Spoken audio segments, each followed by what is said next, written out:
An audiobook can either enhance or diminish a reader's connection to the book. When it comes to the Eternal is the Night duet, narrated by Jacob Morgan and Emilia Bauer, thankfully, it enhanced it.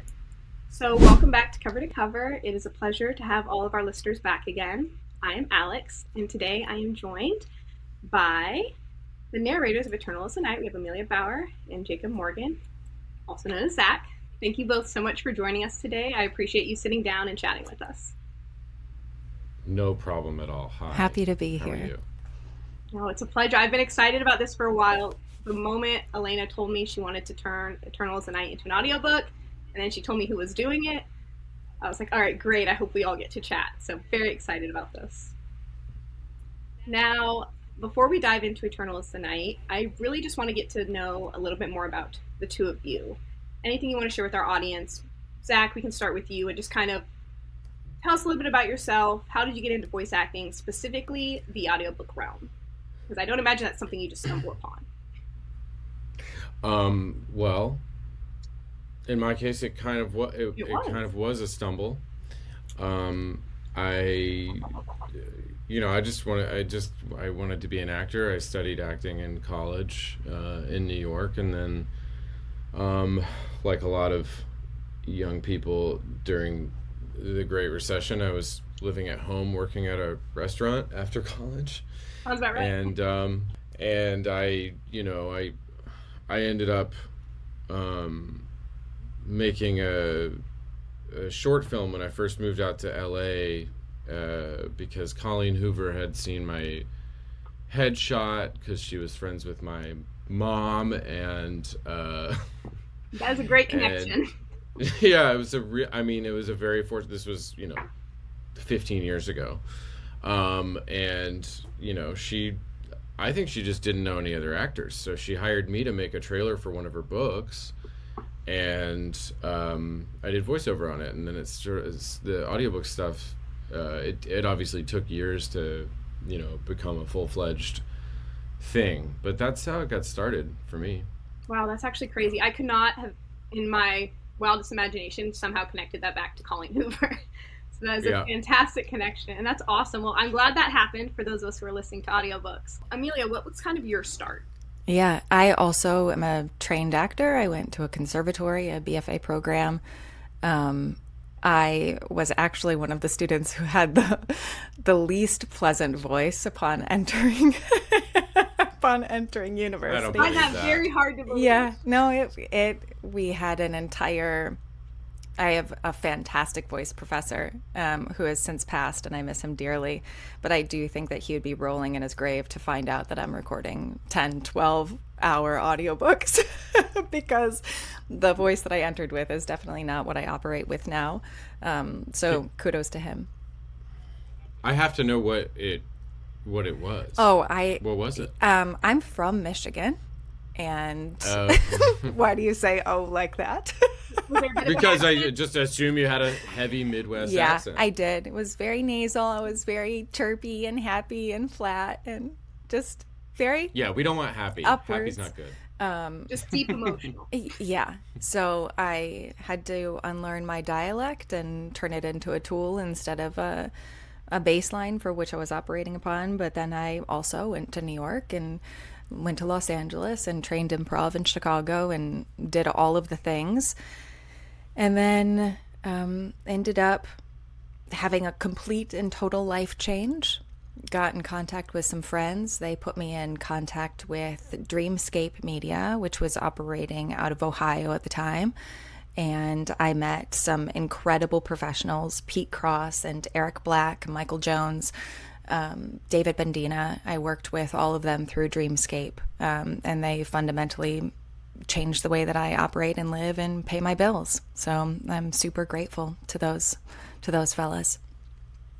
That is fantastic. I find these stories to be so interesting because you always hear a lot about the traditional actor in the traditional sense of TV and the struggles there and the journey that led them there. And I feel like I don't hear enough about the voice actors, the audiobook actors. So I had no idea what to expect. That was fascinating. Thank you. Yeah, it's absolutely been a whirlwind, but I'm incredibly grateful for the world that voice acting has opened up and the way that I get to operate within audiobooks. And having been a listener and a fan basically exclusively for decades, then to be able to work with folks that I've listened to like Zach, it's really been a joy and an honor. So I'm very grateful. So shocked, I'm sure. I didn't know that. That's cool. No, that's fantastic. Yeah, I mean, as I'm just going to go ahead and speak for the general public of audiobook listeners, go ahead and take that on. I'm very thankful that both of you got involved in this as well, because like I said, people love it and it really can transform your whole experience with the book. And thankfully, I expected nothing less, but for this book, it did so in a great way. I mentioned earlier, you guys kind of dabble not just exclusively in fantasy. Fantasy is its own world. So when you see a fantasy manuscript like Eternals the Night come through, is this something like your first instinct is that you're excited to tackle it, or are you a little hesitant because fantasy worlds can be, well, they are made up. The words aren't real, the languages aren't real, the places aren't real. They can be very complex and you have no backstory to it. So how do you typically feel when something like this comes through? I don't do a lot of fantasy, and so I remember mentioning that. Yeah. I'm just excited about it when it happens, and the fact that it's like it's the author's own template for everything means that, I mean, it could potentially not be, but I think what it means ultimately is that it's very freeing, and that as a performer you get to just kind of take leaps and take chances, and there's always the ability to go back and change things. And I think I did have to actually go back and change something, which is rare, but I think I was like, for one character I was doing something that wasn't exactly what Alayna had in mind, and I'd reinterpret it or something. But for the most part, that's usually pretty welcome, I would say, in the genre. Yeah, I imagine to a degree you would definitely want your actor to take on a little bit of their take on the character and bring it to life. Yeah, and it's different than like your average casting, because like if you're playing one role in a show or a movie, you were cast because in your audition you were that thing. And like typically it's just, they know that you're going to do that. But in the case of an audiobook, especially with so many different characters, it's like you're casting that person based on how many interpretations they can do accurately or as an enhancement. Yeah, so. I personally, not that I haven't paid attention to audiobooks in the past, but when listening to this one, I was taking little extra notes, kind of doubling back and putting more thought into it. And the fact that, of course I knew this, but that the both of you are voicing so many different characters who are all very different as one individual, it just blew my mind, because it was so beautifully done and they are all so different. And I feel like something like that could almost ruin an audiobook if they feel too similar, or it feels like the characters are bleeding into each other, say if it's two males in the scene. Emilia, how do you feel when you see the fantasy slide across the desk? I am every time thrilled. I feel so lucky that I got my start narrating erotica and fantasy and that sort of thing. I did not start with front of the storehouse books. I definitely got the rear shelf stuff to start with, which opens up an entirely new world. I love these authors. I love the stories. I love the stakes that are involved. I think that one of the challenges is definitely understanding where an author is coming from in terms of their inspiration. And I think Alayna choosing sort of the Scandinavian style or backdrop for this story was a new one for me, thankfully, because sometimes you get a little bit stuck in, we're going to be in, Southern America, or we're going to be in London, or we're all going to be using the exact same sounds that we've all sort of steeped ourselves in already. Mm-hmm. So getting to do something set in a completely new environment was really, really exciting to me. I love potions and swords and talismans, and if there are wings and fangs and fur and blood and guts and gore, I'm even happier to do the title. So when this one came across, I'm so excited that it's going to be such a long project to work on. I'm really thrilled about the world building. It feels immersive and textured, and Alayna is really a stickler for making sure that all of these details are consistent, which makes it so much more enjoyable for me as I'm prepping a text and executing a text to make sure that I'm building the world that she has in her head effectively. Yeah, no, and for those of you listening, if you are not aware, Eternal as the Night is the first of an 8-book series. So we are going to get a lot of this world, a lot of these characters, and we can expect a lot more drama and excitement.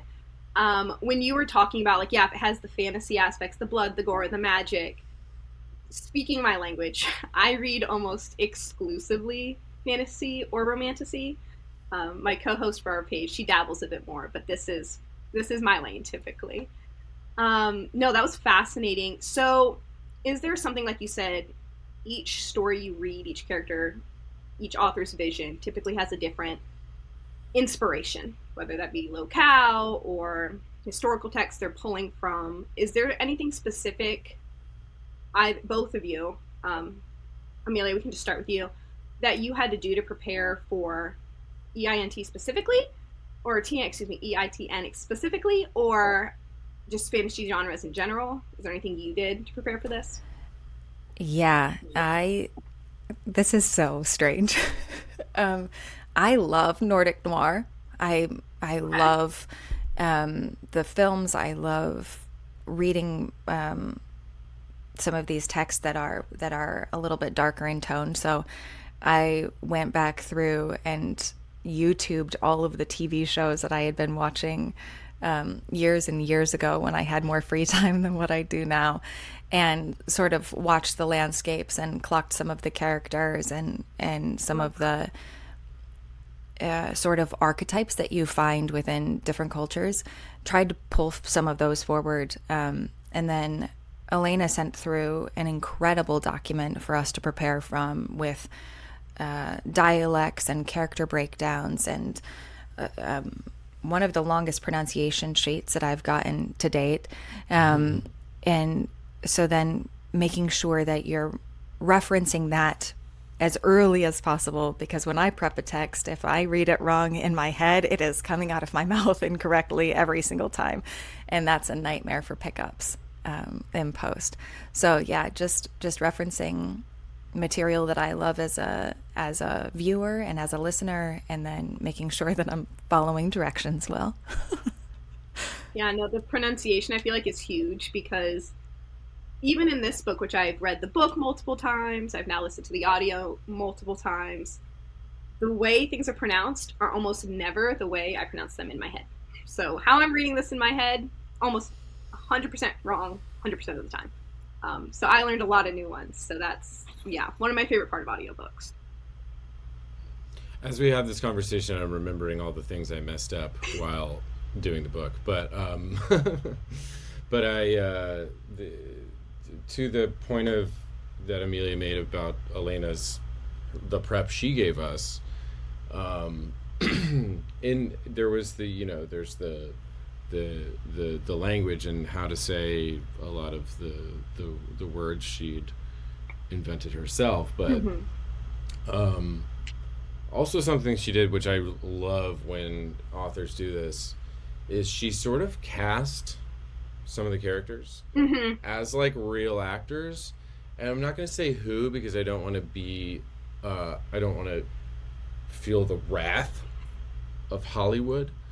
But there are like specific actors that I was like, oh, I'll just like do, and I'm not doing an impression of the, say Michael Fassbender, but I'm doing like my Michael Fassbender blended with like how it might be in this world, and like how I might actually play it myself. And so you get to create these like amalgams, and she, casting it is really really cool. I didn't go back and watch any other sort of material. Um, but there are a couple things, like I read a lot of fantasy when I was a kid, and so there's one book in particular which I can't remember the name of that is a huge influence on me, period. But I felt a lot of this because you start in like the world of Earth and then sort of go into this sort of mystic other realm, and but it's like kind of right there. It's not, it's not. It is in a different geographical location, but the world itself feels like it's almost like Atlantis vibes, but just up, not down. And Okay. you know, Yeah, no, no, and I'm tracking on that. you Um, know what I mean. the Atlantis comparison is perfect 'cause that actually paints a very clear picture. 'Cause But yeah, anyway, that, and then like if I got some, like, it felt like sexy Miyazaki, you know, which I'm a huge Miyazaki fan, Mhm. so just sort of those, you just allow all those vibes in when you're doing it, and it sort of just reinforces the world, and you just sort of allow it to happen. And if the author wrote something very beautiful and specific, which Alayna did, then it comes out. Yeah, no, that's perfect. And that honestly transitions us perfectly, kind of talking a little bit more, which you guys have already begun to do so, thankfully, but talking a little bit more about her book specifically. The voices I touched on earlier, they are so distinct, and I'm in awe of that. Is this something like you do sit down beforehand and you're like, okay, for Anna, this is how I'm going to interpret her voice, and you kind of establish that before? Or for Blake, this is the direction I'm going Malachi? Or is it something that it's kind of like you have a general idea, but it just comes to you naturally? I'm remembering now how I messed up, which is that I did Malachi. That's what this interview is about. I'm to talk about things I did wrong. I did Malachi. I did like Eastern European, a I little do remember too Eastern mentioning. European, yeah, and a little too Draco Malfoy, a little too like, bully. And that's because I didn't know, like, I haven't read the other seven books, and I don't know where this is going to go. Yeah. But this is more of like ensemble cast. Everybody's gonna get their own fair shot, sort of thing. And Hmm. I like to assign people as the bad guy. I think even by accident. And yeah, it was so. In that sense, I was actually wrong.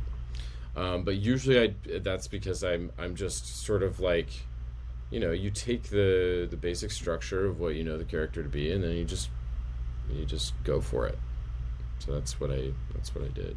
I imagine it can be difficult because, like, as an avid fantasy reader, Malachi specifically, I'm like, from the beginning, just based off of the fact I've read hundreds of these styles of books, I'm like, there Hmm. has to be a little bit more to him. Like, there just has to be. He can't just be the bad guy because then it wouldn't be romantasy. There's got to be more. Hmm. Hmm. I do remember Alayna mentioning that to me. Actually, I think her and I had a discussion about it, and Malachi ended up perfect. Very well done. And I think Okay, exactly good. the vision. Amelia, how does that typically work for you? Like, how did you approach, I guess, creating all these separate individual female characters? Yeah, I don't want to leave Zach out on an island of his own. I had to go through and revoice a character as well. So I didn't, yeah, I know. I know you're not Which one? alone. Do you mind sharing? I'm curious which Serena. one. Serena got Ooh. a whole new voice, whole new dialect, whole new, yeah, it was a Ooh. complete rebuild from the bottom up, which is fortunately something that we had time to do. Not always do I have the ability to go back and completely reimagine a character and re-record. Our schedules can be really bonkers to maneuver. So the fact that we were able to have this kind of time to make these accommodations is a privilege that isn't often afforded. In terms of voicing characters,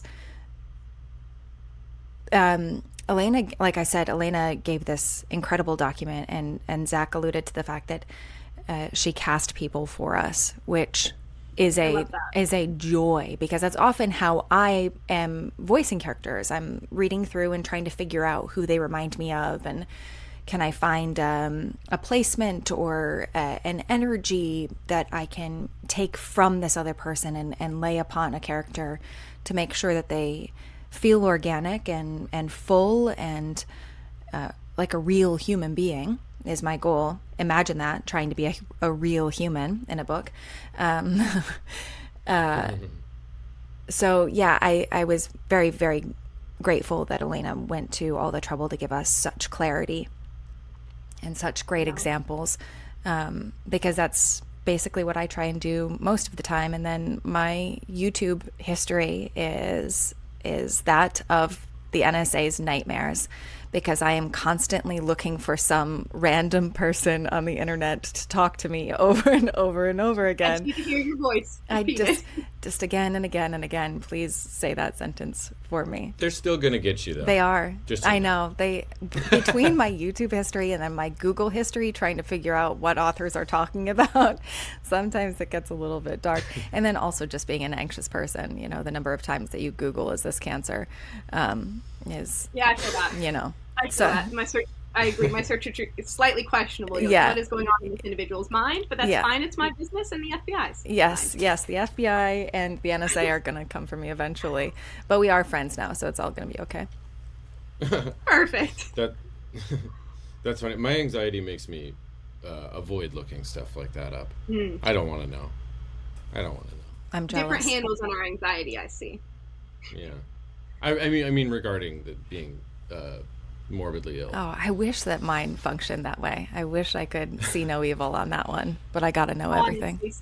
Honestly, same. Then I misdiagnosed myself with like 50 different things, and I should have done what you did, Zach, and just stayed off the internet. Yeah. So, I know this feels like a detour, but I'm enjoying that.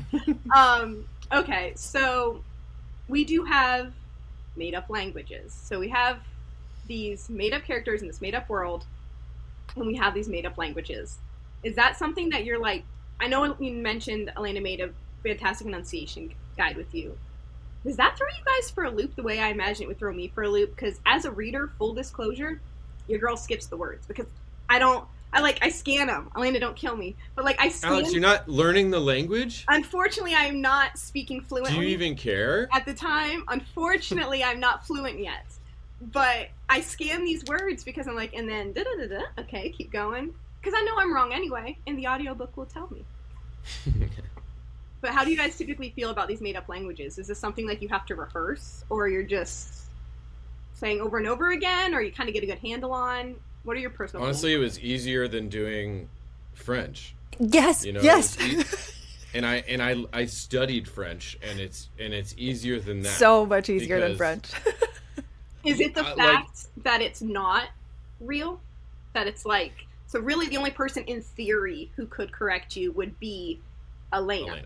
So, because like a reader like me, you say it, I'm buying it. I'm like, yep, that's it. That's how you say it. So you kind of That might be at the back of the mind, but like you want it, like I want the author to be absolutely happy. It depends on what level of how stringent maybe she is with that language, and it seems like she really put a lot of effort in it, and that's extremely rare. It's just like it, I don't read a lot of recent fantasy or romantasy, but shining examples are like J.R.R. Tolkien, and even George Lucas created multiple languages, as far as I know, and it's like that's a lot of work. Yeah, no, it's I not speaking for all authors, but I know Alayna specifically and a couple other I've spoken with. There's typically a lot of research into real languages and real cultures that do go into the creation of these fake languages, which makes it beautiful and so much more complex than I think sometimes is appreciated from people like me. And it reminded me of Elvish. Like it just was very it had it felt like an etymological strain of something real. Like it didn't feel like I'd never heard it before, so it was like it wasn't that completely from left field. and not lots of like umlauts and stuff happening. So like there's no like memorization of the pronunciation of the consonants or the vowels. Like it's just like it was pretty straightforward. It was like you say that. So I don't know. I just found it fun. It's a lot more fun than French because there's no one who speaks that language who's going to judge you. Who's going to be jumping into the comments like, actually, chapter 4, line 5. Actually, yeah. Incorrect. Yeah. I agree totally. I think with a language like this one, because so much of it is emotional, sort of like when you have a musical and you no longer can speak, you must sing, and when you can no longer sing, you must dance. These characters, when they can't say it in English, they utilize another language when they can't use their own voices for it. So for me, as soon as I knew that I could say the words the way that Alayna wanted them said, then I had to find the emotional undercurrent to make sure that it felt the way that it wants to feel in a moment of desperation, and a moment of romance, and a moment of plea and bargaining, as these characters are doing. I wanted to make sure that it felt the way that it should feel, and that luckily is just girded upon Alayna's text in the story, and you can sort of hang a lot of weight on a strong structure and such a strong structure that she's built. So that's the fun part of it. Once you figure out how to get your mouth around the sounds, then you get to start putting the story underneath. I'm glad you mentioned the emotional aspect, because there were specific scenes that stuck in my mind. So for like Emilia, like for you with Anna, like earlier on when she is sparring Jihan, and I felt like she went through every emotion possible in like that small scene. She's having the adrenaline rushes of I'm fierce, I can do this, but then she's having the PTSD of her trauma seeping through, and then she has the self-doubt, and then she has almost the hatred and the fear and the sadness with how that scene ends. And the scene itself isn't super long, but the emotions are a very wide range, and that I felt like was covered just beautifully. Thank you so much. I'm so glad that you brought that up.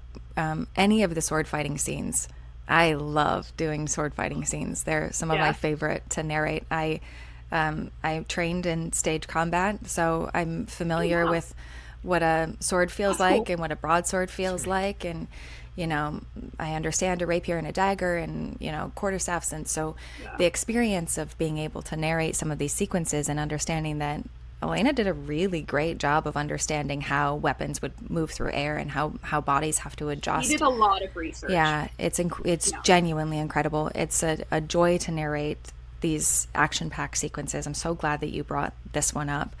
And I think that one of the fun parts of Anna is how, fun is sort of a brutal word to use, but how tortured she is by her recent past. Absolutely. And how that is an undercurrent for every decision that she makes, is her loneliness and her hurt and her confusion and her fear. So being able to bring that within a blade's breadth of those scenes was a real joy. So thank you so much for bringing that scene up. I also I really love the casual mention of your little side quest gig there of being trained in sword work there. I just want to talk about swords. Fantastic drop there. I was like, I was not ready for that. Yeah, I told you that I went to school, and I am only narrating audiobooks so I can talk about swords now. Because now I know. Now we all know. It's a lot safer to talk about swords than actually use them. Yeah, that's sure. a fact. I mean, it depends on if you're on the receiving end or the delivering end of the sword. Sure. True. No, and two, sorry, Zach, you go ahead. I was just gonna say, the reason I looked shocked is because I was, I did fight choreo when I was in college, and I was studying Shakespeare, and I was fight captain for the shows we did, and cool. So I just thought it was just funny that we both. So when are we gonna fight? Background. When are we gonna fight, Zach? I've already named a time and place. I'll be there. You just have to show up. I'll be there. Okay. I will just moderate. You guys. I will see you in Atlantis at 3 p.m. I don't know if I'm gonna make my flight. I'll try though. Okay. No, that's so funny. Sounds good.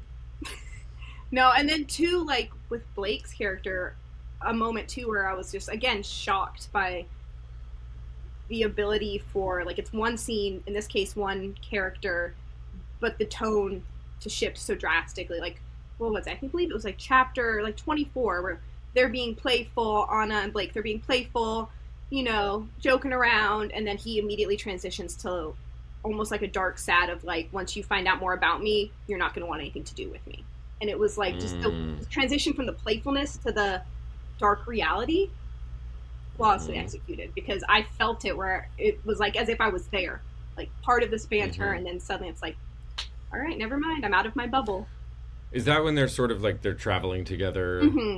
Yeah. And he's scared. He's not scared, but he's alluding to, there's so much you don't know, and I worry you're not going to want me once you do find out. And because it's fantasy, you think like, oh, this is like this, like, this is like some sort of an event like that, a trajectory of feeling like that is, unique, but really it's very universal. Yeah, very like, real life. If you start having feelings for somebody, you start saying like, it's so vulnerable, and you start saying like, oh my God, they're gonna know every part of me. Yeah. Oh no, they're gonna know all the bullshit, all the times I screwed up, and all the times I was stupid, and yeah, absolutely. And that's just I just gotta say it. That's naturally in me. Self-deprecate and to and to experience the terror of love. No, that's really deep, and you're right, because it is. I think that's too, like, you did such a great job executing that, because like I said, I felt it, and it is almost a pull back to like a real life experience, where it is you're in the early stages of being with someone, and everything's going smoothly, everything's going great, and there's a but. There's your own butt either in the back of your head, or just these are just facts, and they're either going to. Well, hopefully your own butt is below your back. Ideally. But yeah, I'm so sorry. No, you're good. You're perfectly fine. This is fantastic. No, but I think, and that sort of speaks to the point you're making about like playing all these different characters and doing them all, with such legitimacy and realism is like, ultimately at the end of the day, most sentient beings experience the same, set of range of emotions, and it doesn't matter if you're a malignant, narcissist, evil murderer, or a brand new cutie little child. I don't know why I gestured to myself when I said that, but you're going to experience all those feelings, and so just like allowing that to happen, and just the mechanism of like the voice and how it sounds is like part and parcel to what really matters, which is like the expression of that range of feeling. Yeah. So like, it's if a book is written well, which this one obviously was, it's just going to come out. Yeah, no, that's beautiful. Yeah, and as the consumer of this fantastic product, it definitely did. The emotion was there from start to finish, especially.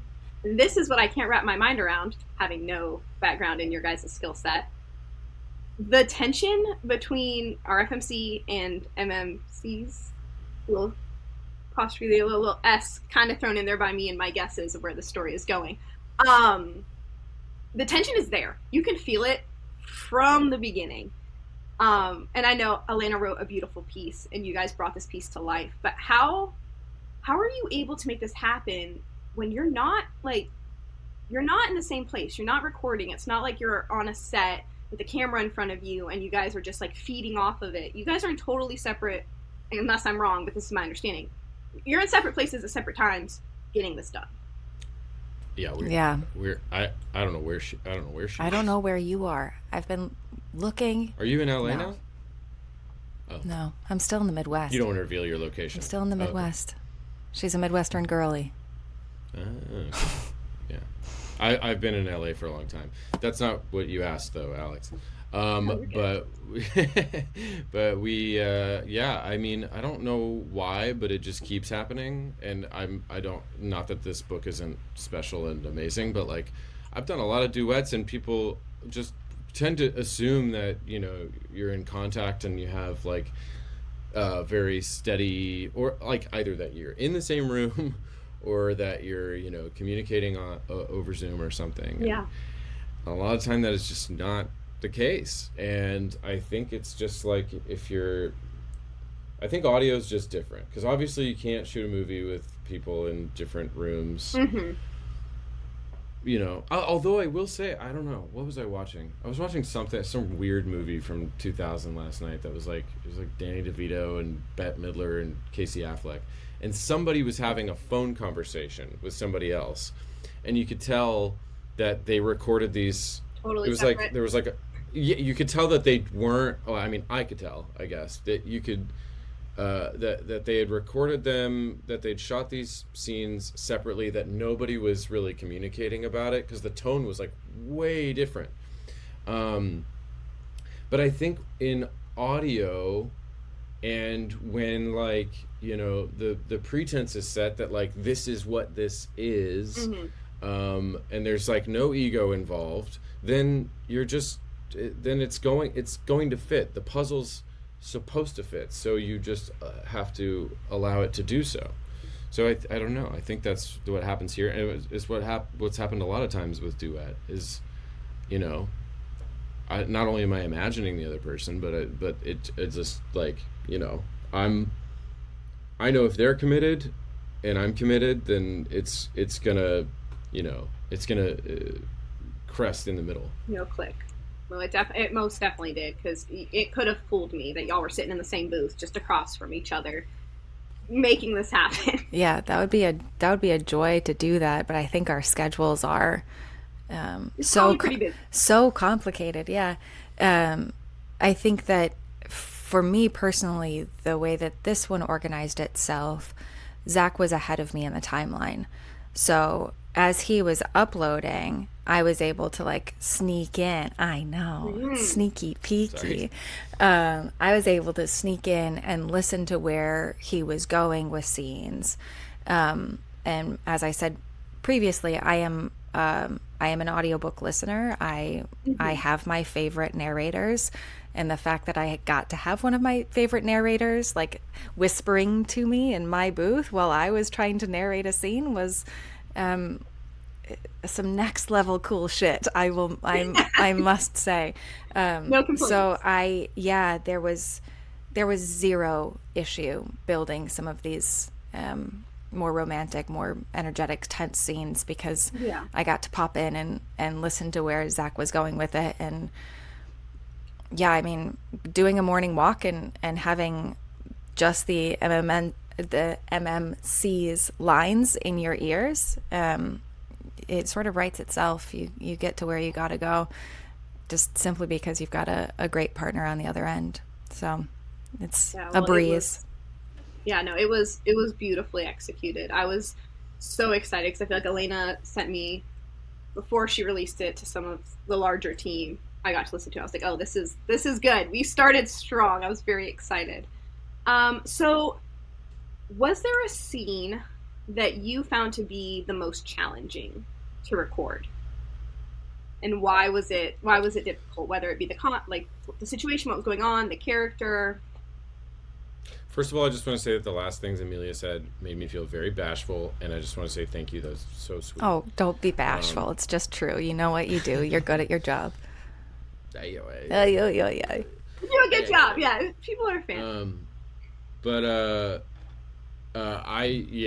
I have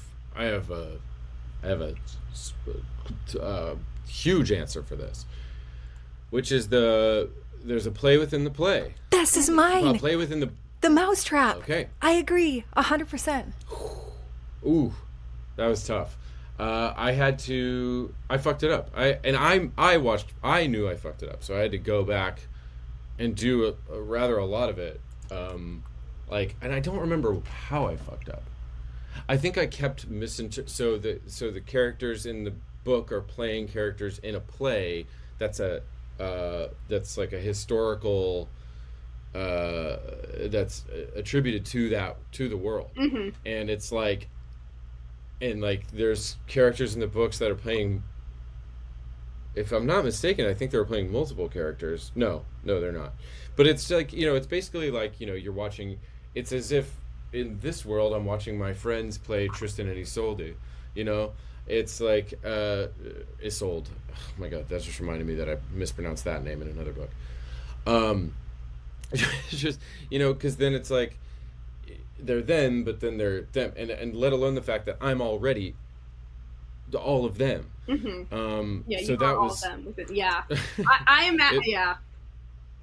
That was the one that when I was trying to almost guess your guys' answers to these questions, or like where I thought you would go, that was an area where I was like, oh, that would just feel. I would just feel like it would get so twisted up in my mind. Like, wait a minute, hold on. So. But it's also a fun challenge too. Like it was like I was like, oh, I fucked up, but it was also really it's really fun, Yeah. A challenging scene for you? Similar? Same scene? Yeah, the mousetrap sequence was extremely challenging. I'm a theater kid, raised in theaters from a really young age. So the second that I got to that section, you start envisioning the way that this would feel for somebody who's not an actor to be in front of their entire community, and specifically for Anna to be trying to tell a story that has deep historical roots, but she doesn't connect to them, and there's maybe this other layer of connection that she's starting to piece together at that point in the story. That was extremely difficult, and Alayna did a really cool thing where she gave this is odd. I'm so sorry to go this nitpicky with it, but she gave parentheticals in the text to describe how the actor was playing the moment. But then when you're an actor reading scripts for plays and film and television, the parenthetical is never, you never read it out loud. So then I obviously interpreted that I would play the line with the parenthetical in mind, and then I got my proofs back and it was like, yes, of course I have to read the parentheticals out loud because you're the narrator. Because I'm the narrator. I'm not the actor. So that's the audience needs the parentheticals. How do I read a parenthetical out loud? I don't know. So that entire sequence was hat upon hat upon hat upon hat to try and organize. But I hope for listeners that it sort of asks them to have one more layer of shed disbelief, that we can sort of all join ranks into a double layer, an inception layer of fantasy inside the book. So I hope that it works for the listener. I think it definitely did, because that was a scene where I, even as a reader, I was like, when I went back and I was doing my reread, I'm like, I want to make sure I didn't miss anything, because I felt like there were so many hints to things that are to come. There are hints to things to the past. Some people know the history. People like Anna, who are trying to discover their own history, are kind of wondering how this connects back to them, where she fits into this puzzle. So it was a very complex portion of the book. And I think the audiobook almost helped even clarify it, take it to that next level for me after reading it multiple times, and painting that picture clearly. Now, as we're kind of nearing the end a little bit, that was the most challenging area, most challenging scenes. Was there a scene that you guys particularly enjoyed recording, or one that you're like, this is the one I cannot wait for the audience to listen to hear, to love, to review the scene for you? I'll let either of you start, because I know that question might be difficult, because there's a lot going on there. There's a lot going on in this book. Yeah, I do think that it's challenging. Like I said, I loved any of the sword fighting sequences. We've got a pretty huge battle that takes place at the school. That sequence was a blast to narrate. You get yourself, you raise your own heart rate, and you're kind of sweating and envisioning the scene that you're trying to fight your way through. I love all of those sequences. But as a romantasy and erotica narrator primarily, anytime there's steam and spice, it's a good day in the office. It's a great day to be in front of the microphone. And I am looking forward to the audience's enjoyment and listening to some of the spicier scenes. And I am definitely looking forward to how these characters evolve and how their relationships change and blossom, and what sort of mischief they get into in the next books. Oh yeah, I've seen little snippets of what's to come, and it'll be a good time for audiobook narrators. Oh. Buckle up. Yeah, I was gonna say it's like my, in terms of fantasy, probably my favorite motif is like, you know, a clandestine meetup in a torchlit hall somewhere. You know, that aesthetic. Yeah. Let's just, I mean, it automatically turns me on.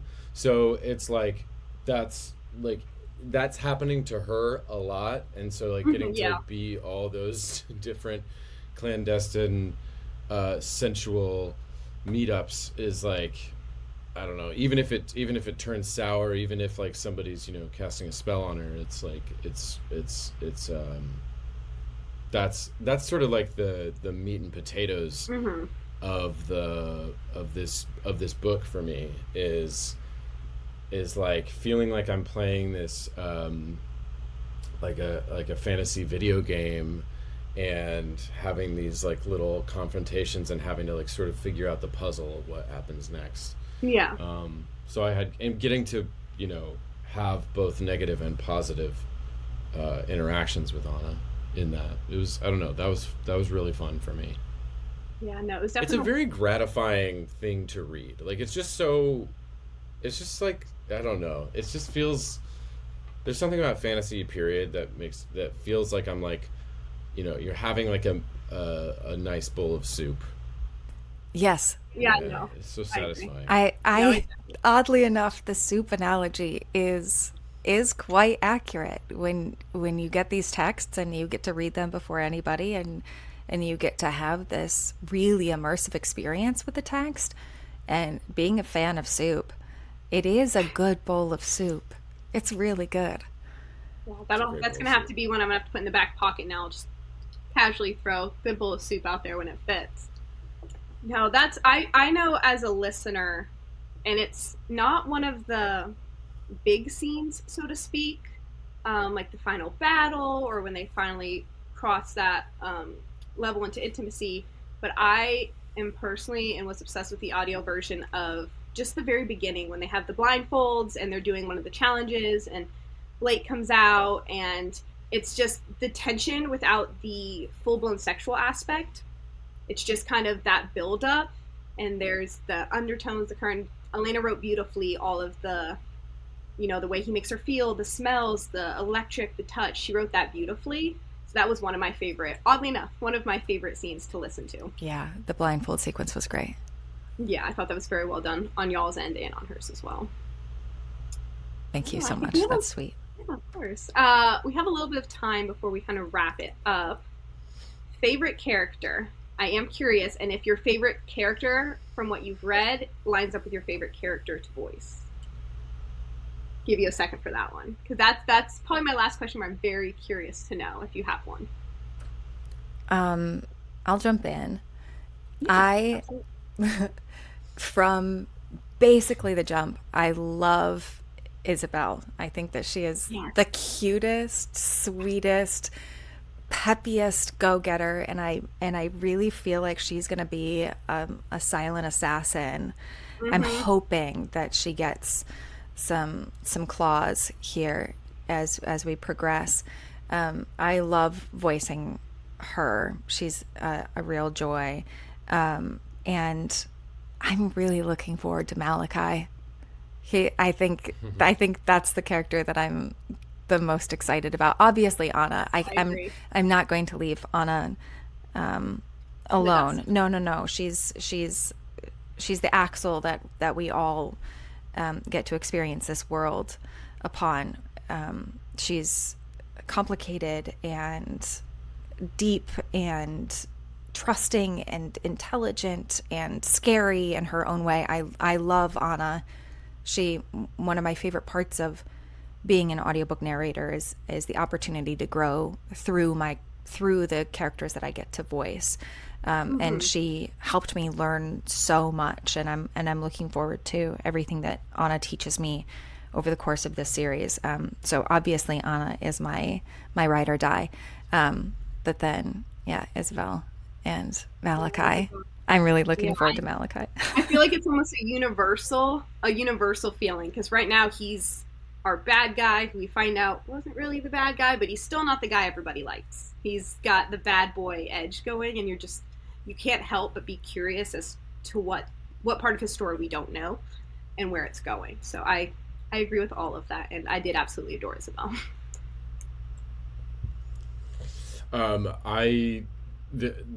There's a couple of these side characters that I really I can't remember the name of her friend, the sweet little queer guy who's her what is it? I believe it's Aaron. Yes? Aaron. Yes. And the fact that he resurfaces and he's amazing. Like, I literally know what's going on. Like, it's just that he's like aware of all this. I have a note about that. The gasp. It's so the gasp funny. that I gasped in that sequence. Yeah. Was fantastic. Like, that's such it's such a fun I don't know. That's like the ultimate callback for him to be like, yeah, I know about magic, obviously. And I just that is so funny that you said that, because I literally, when I was going through making my notes for all this, I wrote down Aaron's voice is everything I had hoped for and more. It just encompassed what I imagined his personality to be perfectly, and then that callback. And, like, the casual drop-in, so nonchalant. Oh, by the way, I'm a fae, not supposed to be in this world, just popping in to help you. Okay, bye. Here's some boots. Like, fabulous. Oh, my God. I love that's, like... And, like, the juice of getting to do that in that moment, too. Like that, dropping that dialogue in the middle of what was happening was so funny. Because it's, like... it's so much levity, like, when you do something like that. And I feel like authors don't do that very often, where like I don't know, it's like he's the same in both respects. Like, in both realms, he is in the real world, and in this world he is who he is. And I don't know, I love that. I really loved doing Ezreal because I just really like doing muttery, angry, scary fuckers.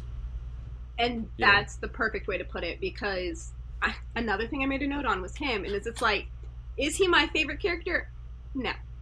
Horrible person. But one of my favorite characters to hear. His voice, the way it was delivered. He's slimy. He's a slimy individual, but also he's very dark. But then I imagine him in my head as most of the female and male characters are in these books. They're usually attractive, built. Yeah, right. So he has to have a little bit of that sultry, sexy voice, even though he's an asshole. And so I was like, yes, not my favorite character, but a character that I was like this very, very well voiced. There are lots of pieces of shit in this world. Yep. I mean, the world we live in, who are totally sexy. Yeah. Look good, sound good, horrible human beings. Yep. Yeah. Yeah, no, that was definitely that. That is funny. Yeah, because I agree with all of that. Because like I said, I had made a note on both Aaron and Ezreal. I really also liked the way that Rosalind was voiced. Thank you. She's just, it's like she's gentle, and makes, like, how Anna talks about how, like, she feels comfortable with her. So she's like an inviting, warm person, but she's also still fierce. And I just really appreciated how that was voiced. She was gentle, but she wasn't weak. That's incredibly high praise, because that's basically the note that I got for Rosalind, was that she needs to be gentle, but she needs to have a height and a level of capacity due to her rank in society, and make sure that she feels warm and smiling was one of the notes that Alayna gave me, was make sure that you can hear her smiling. It was like, I got this. I can do that. Yeah, well, it came through. Thank you. Came through. She gave that warm character who makes you comfortable, who makes you want to open up. that Anna was feeling. Thank you.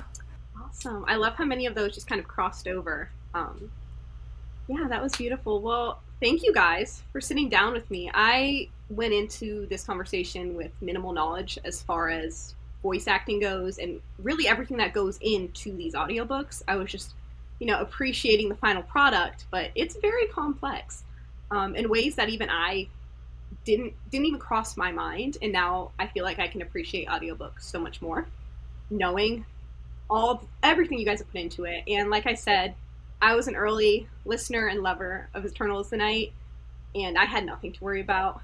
This truly did elevate the story's experience for me, how I feel about the story, what I'm looking forward to in the future.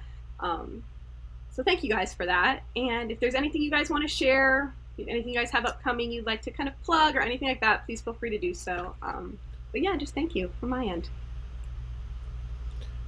Thank you for saying that. That's extremely. That's what you want to hear, is that the book was not tampered with. Yeah, not at all. In the making of the audiobook. Yeah, no, because I like I said at the beginning, it truly can elevate it, or you can kind of be like, I loved it here, but for some reason this just didn't click with me. And which, of course, books are read differently by everyone. Books are consumed audibly differently by everyone, so that's not necessarily speaking to the work of the voice actor. It's just sometimes that's the case. Yeah. Well, I'm glad it locked in. Yes, absolutely. And the reviews seem to agree with me. That's all really great news. Yeah, I come to audiobooks as a reader and as a listener. So to know that I'm positively affecting your experience with a title is all you can ever ask for. Well, thank you guys, and I look forward to sharing more Eternal is the Night news. I know Alayna does have a little something up her sleeve that she's going to want me to share. I will release that right after this episode drops, and we'll get that kind of going online. Cliffhanger. I know she is working on a couple little projects. She is a very busy woman, and I am very excited. She's a real go-getter. She really is. She is extremely proactive. So it's a pleasure to work with her for me, and keep an eye out, because I don't think everybody quite knows what's coming, but we'll know soon. I don't. I'll share it with you guys offline. Don't worry. Yes. Okay. Awesome. Well, thank you everyone for listening. If you have not already, please go get Alayna's book, Eternal is the Night. As you obviously know now, it is out on audio. You can find it on Audible, Amazon, and she also has the ebook out with a book drop in September, and then a special edition pre-order that is currently open and linked in her bio. Thank you, everyone.